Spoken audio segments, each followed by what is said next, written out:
গোৱালপাৰা জিলাৰ অসম মেঘালয় সীমান্তৰ দুধনৈ ডামাৰাত গুলীচালনাৰ ঘটনা। দুৰ্বৃত্তৰ গুলীত গুৰুতৰভাৱে আহত হৈছে এজন ব্যৱসায়ী আৰু এই ব্যৱসায়ীজনক সংকটজনক অৱস্থাত গোৱালপাৰা যি চলেছ হস্পিটেলত ভৰ্তি কৰিছে। দৃশ্য নিউজ 18 অসম নৰ্থ ইষ্টৰ দৰ্শক দেখুৱাই আছো। আজি পূব গধূলিতে সংঘটিত হৈছে যি গুলীচালনাৰ ঘটনা। কিছু যি স্থানীয় লোক আছে কথা পাতিব বিচাৰিম। দাদা, ঘটনাটো কেতিয়া হৈছিল? ঘটনাটো আপোনাৰ 7:30 মান বাজিছিল। হয়, ঘটনাটো সন্ধিয়াই হয়, 7:30 মান টাইমতে। কি হৈছিল কওকচোন? আচলতে ছাইদ আলী হ'ল তেওঁৰ অৰিজিনেল ঘৰ বৰপেটাত হয়, বৰপেটা বাগমাৰ ওচৰত। তেওঁ ডামৰাত দোকান ভাড়া লৈ তাতে ডেমৰ ব্যৱসায় কৰি আছিল, মানে ভাঙা চোৰা বিক্ৰী হৈ যায় সেইবিলাক। আজি সন্ধিয়া তেওঁ সন্ধিয়া 7:30 মান টাইমত ডামৰা বজাৰৰ পৰা বজাৰ কৰি ঘৰলৈ গৈ আছিল। ঘৰত গৈ তেওঁৰ ডেমৰ সন্মুখতে মানে ই ৰিক্সাৰ পৰা নামিছে। তেওঁ পানী বা খোৱা বস্তুবিলাক লৈ গৈছে বজাৰ কৰি। নামাৰ লগে লগে কোনোবা এজন আহি তেওঁক গুলি কৰি থৈ পলাই গুচি গৈছে। এইখিনিয়ে মই শুনা পালো। এনেকুৱা কোনো ধৰণৰ ফোন নাই, কিন্তু লগৰ কিছুমানে কৈ আছে যে মানে গাড়ী দি অহা বুলি কৈছে, সৰু গাড়ী দি 4চকীয়া বাহন দেখা বুলি কৈছে।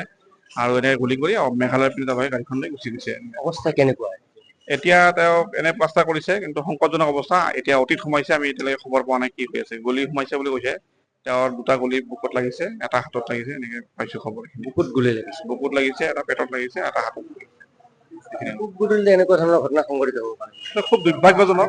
আচলতে অসম মেঘালয় সীমান্ত অঞ্চলত এই ধৰণৰ ঘটনা আজি নতুন নহয়, আগতো হৈছিল। মই সৰু থকা তেওঁ দেখিছিলো, আজি পুনৰ হল। গতিকে এই ধৰণৰ ঘটনা আচলতে মানুহৰ জীৱনৰ নিৰাপত্তা সুনিশ্চিত কৰাৰ সম্পূৰ্ণ ব্যৰ্থ হৈছে গোৱালপাৰা জিলা প্ৰশাসন, গোৱালপাৰা পুলিচ প্ৰশাসন সম্পূৰ্ণ ব্যৰ্থ। কাৰণ যদি ঘৰৰ সন্মুখতে যদি কোনোবাই ফুট গধূলিতে গুলিয়াই কৰি থৈ যায় বা গুলিবিদ্ধ হ'ব লাগে, তেনেহ'লে কেনেকুৱা অৱস্থা হৈ যায়। গতিকে গোৱালপাৰা প্ৰশাসনৰ যি ফলাস্বৰূপ উদঙাইছে, আমি গোৱালপাৰা জিলা আৰক্ষীয়ে দেখোন ক'ব বিচাৰিছো যে অতি টাইট হ'ব লাগে আপোনালোকে।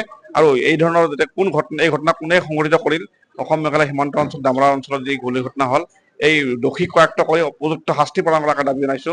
আৰু সেই অঞ্চলত থকা মানুহৰ জীৱনৰ নিৰাপত্তা, সম্পত্তি নিৰাপত্তা সুৰক্ষিত কৰাৰ কাৰণে আমি অসম চৰকাৰ তথা জিলা প্ৰশাসন দাবী জনাইছো। কি ক'ব আপুনি? মই মোৰ ঘৰ নৱগত চিমনিতলা বজাৰতে ঘৰ, গোৱালপাৰা ডিষ্ট্ৰিক্টৰ। মোৰ ভাগিনটো তাতে প্ৰায় 14-15 বছৰ ব্যৱসায় কৰে, ভাঙা চিঙাৰ ব্যৱসায় কৰে তাতে।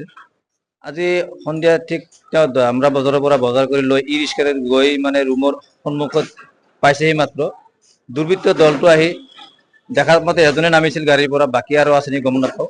তাৰে পৰা ওচৰৰ পৰা গুলি আছিল। 4টামান গুলিত মাৰিছিল, 3টা লাগিছে তাৰ দেহাত। এটা পেটত লাগিছে, এটা বুকুত লাগিছে, এটা হাতত লাগিছে। বিৰাট সংকটজনক অৱস্থা আছে এতিয়া।